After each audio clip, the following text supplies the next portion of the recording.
I have a roof being redone across the street, so it's a little loud today. So it may not be our best day for a live, but I like to keep them on Wednesdays. I missed last Wednesday because I was working on my challenge piece. As I was working on it, and I was gonna go live, and then I realized I had to run to Lowe's to get some stuff, and I had a window of time to get there and get back, and it was right during the live. So I had to not do the live last week. So I'm sorry I missed it. I really try not to. I'm actually gonna miss next week too. My husband and I are taking off because it's he's taking off some time over the fall. It's supposed to be beautiful weather next week. So anyway, but I'm here today. I'm gonna get the workshop set up, working on a couple projects today. So let me get set up and then I'll come back and we'll have a chat. And you could let me know if you're working with me or if you're just watching and learning and just observing. Sometimes I'm learning too. So let me get things set up and then I'll come back.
Okay, I'm ready. I think I've got somewhat set up. So Anya, good to have you. You're the first one, yay.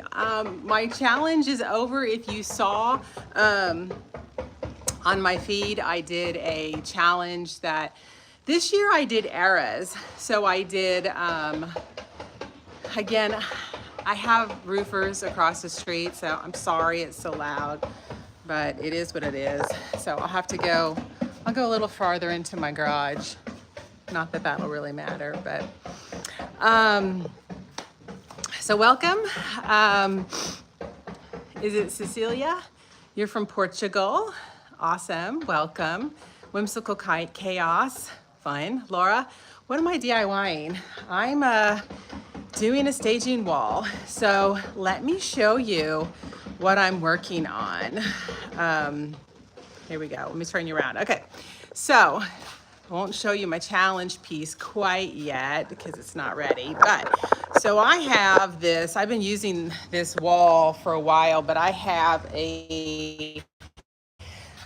here that comes out. And so anytime I stage a piece, I can't have anything leaning across it because I have to have it so far away from the wall. So I'm going to build out a wall with 2x4s, and then I'm going to put some drywall on top of that.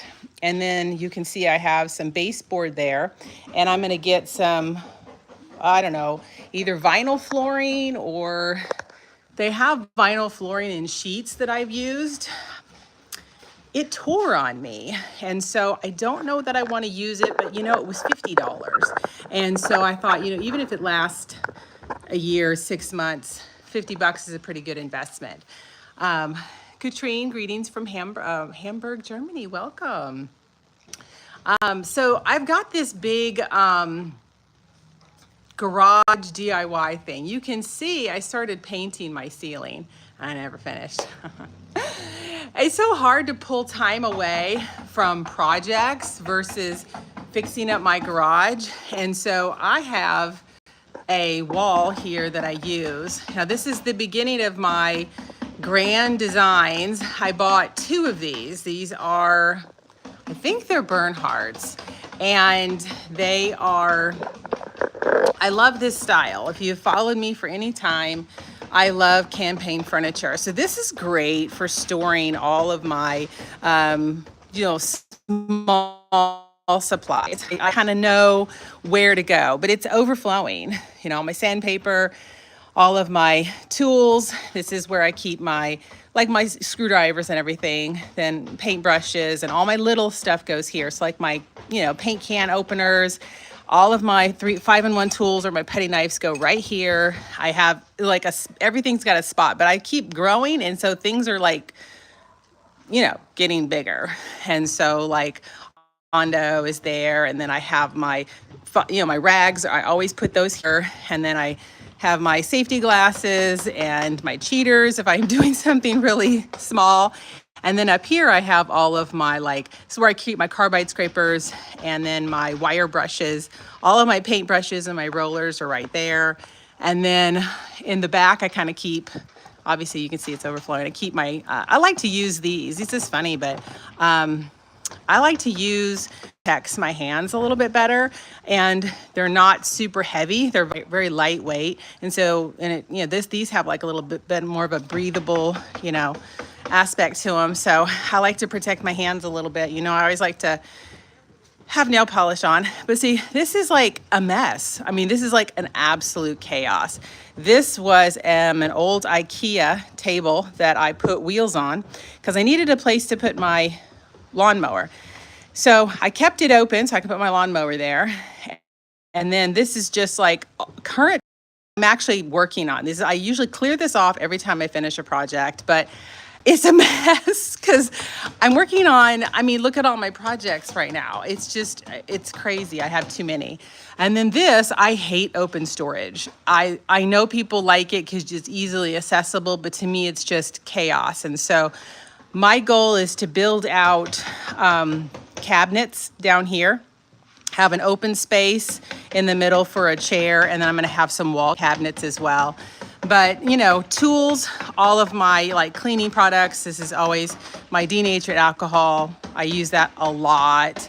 And then, I have all my tools, like my screwdriver and drill, and not my screwdriver, my drill. You can see I have this masker. It's in there. drop cloths, just little stuff, just like little things. I don't use much up here. This is more for storage. I do have like my drill, my brad nailers up there. And then, you know, you never know when you need miscellaneous wood, so that's down there. And then this is my circular saw. And you can see all this little stuff just in front of it is like acetone, lacquer thinner. Oh my gosh, it's crazy. And then I do have the matching one over here.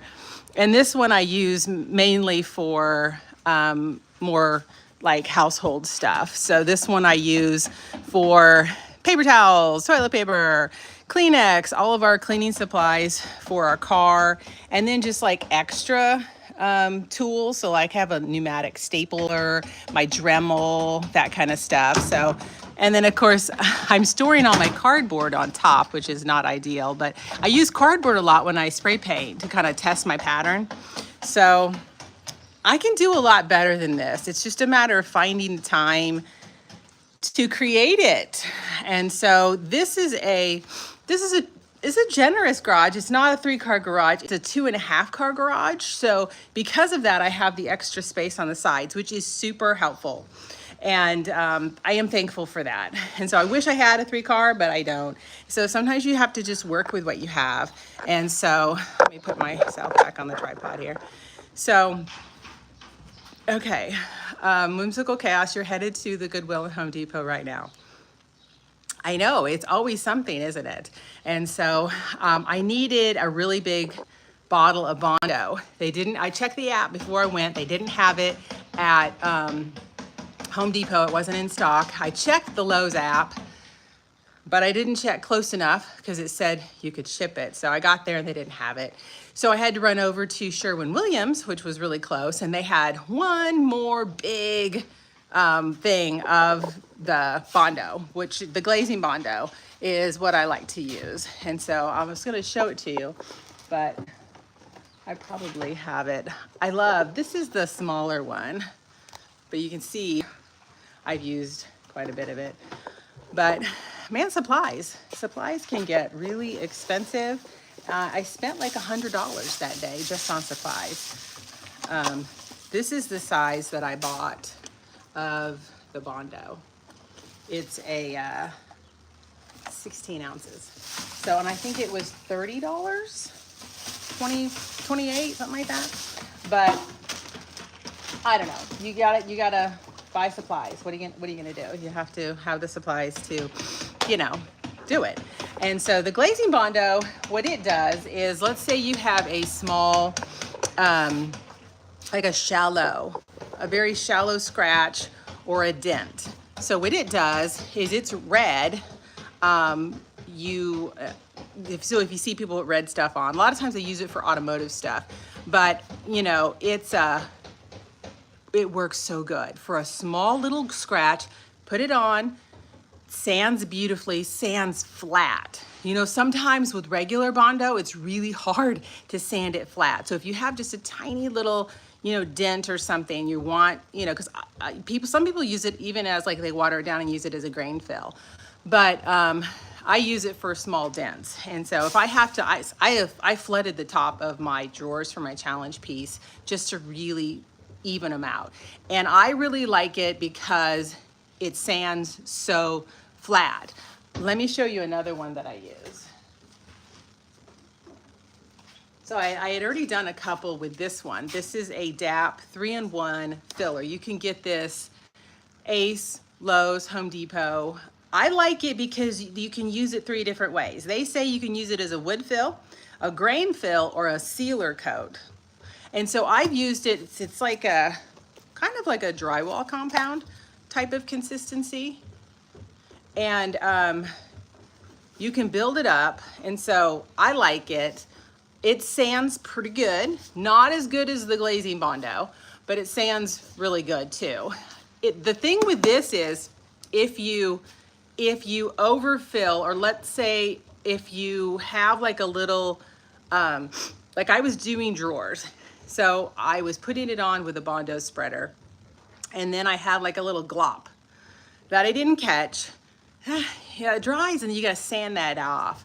And so it doesn't sand as well as the glazing Bondo, in my opinion. So I use them both for different reasons. I use this.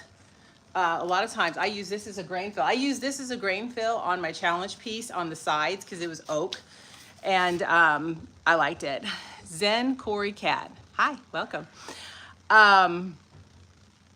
So anyway, that's kind of what I was doing last week. That's why I wasn't on my live. But let me show you something else that I have to work on today. This is the other thing that I picked up when I was at Lowe's. Hang on, I'll show it to you.